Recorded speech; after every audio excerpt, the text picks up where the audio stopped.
Welcome to the Hired Not Fired podcast, brought to you by The Real Me, the soft skills first talent solution that helps employers hire entry-level employees with better developed soft skills, such as communication, problem solving, or emotional intelligence. Join us as we sit down with hiring managers, talent leaders, and others and get insider tips to help Gen Z stand out and get hired. Let's dive in. Our guest today is Michael Brown, Vice President of Global Talent Attraction at Snyk. Michael brings over 20 years of experience in talent acquisition with a decade in leadership roles. Since joining Snyk in April 2022, he's built on a successful track record with Boston's top tech companies, from early stage startups like LumaField to unicorns like Toast. Passionate about finding perfect talent fits and building high-performing teams, he's driven by the impact on both individuals and organizations. Welcome, Mike. Thank you so much for joining us today. Thanks for having me, Deb. Appreciate it. Tell us a little bit about Snyk. What does Snyk do? Do you hire entry-level employees?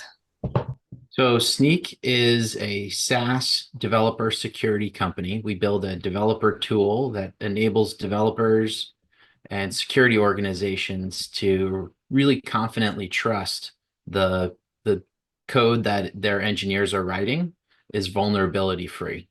So that's what we build, and we have about 1,200 employees today, and we do hire certain pockets of entry level talent. Yes. Right. And one of the great things here is we can draw on your 20+ years of experience in talent acquisition to really help our listeners get an advantage in the job hunt. So let me start with asking you, what's the number one thing that you look for in an entry-level candidate that most influences whether you decide to bring them in for an interview, or if they're already at the interview stage, hire them? Yeah, it's a great question, and it's hard to boil it down to just one. So if I had to just pick on the spot right now, I would say communication skills. Right. I think in a lot of cases, at Snyk, we tend to value significantly the ability to have a great communication, a back and forth, and really kind of value those skills that come with.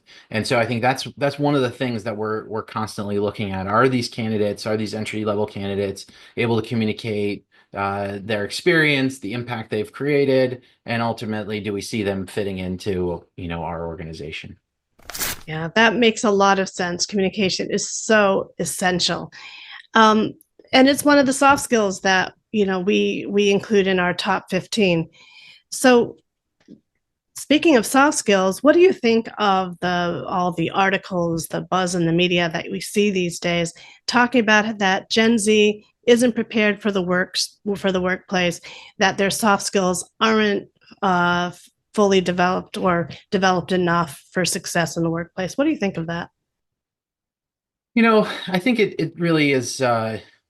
It's not necessarily all that fair. I think it really is dependent upon the individual. I've talked to plenty of early career talent. At Snyk we have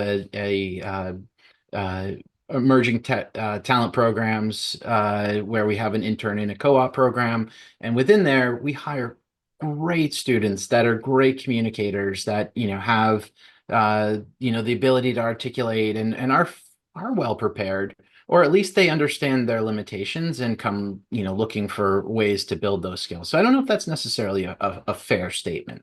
Mm-hmm. Yeah. And that's so important. It really, to judge a generation is a little bit silly when it comes down to the individual. But of course, as we know, there are certain external influences that these new grads and early career people have had to deal with that other generations didn't, such as the isolation of COVID, the social media and its impact, or it's how it kind of shifted communication strengths, right? You could be really good at communicating via text message, but not so great in face-to-face conversations. Yeah, very So true. let me ask you, what is one pet peeve you have or a mistake that you see early career candidates make when applying? I think it's just purely applying. I think that's a pretty big mistake that many just make. They just are constantly applying to jobs. And I'm not saying that applying isn't a great way to get your foot in the door. But I think there are even better ways, right? There's the add-on, if you will, specifically in terms of networking, connecting with those that currently work at the company, finding common connections and really kind of utilizing your network to make your way in as opposed to just apply and pray. But if you are going to do that, I think trying to stand out is the way to go. But I think that is probably like the number one thing I see is like it's just a quick application and they think that's going to get them into the door. Yeah, it's a great point. But and one of the issues, of course, is that they're at the early stage when they're first applying, they're limited to just a resume and a cover letter, right? And we know that these days AI has a lot to do with that. They're writing a lot of resumes and cover letters. What are your thoughts of the role of AI now in this particular Yeah, context? no, I think we have I mean, I think it's kind of twofold, right? I think, part of it is that one, first and foremost, we have to embrace it. It's not going anywhere. And I think, those that choose to embrace it now and learn more about it are going to be, that much further ahead when it all, goes full bore. So in terms of my team currently, we currently use generative AI for things like help resume review, question development, score analysis, TA data analysis. There's lots and lots of things you can use it for. But we are also seeing, the first and few AI driven resumes, AI candidates starting to, come in the door as well. And so, we're having lots and lots of regular conversation right now about how do we, find those, how do we, engage with them, and how do we, make sure that we're, continuing to have a fair and fact-based decision-making process throughout the interview process itself. Yeah. Okay, let's press pause here. So far, Michael's reminded us that communication skills are key, and that networking beats blind applying, and that AI is changing the game for everyone, candidates and recruiters alike. In part two, we'll talk about standing out in a crowded applicant pool and how soft skills really come into play. Don't miss it. Next episode drops on Thursday.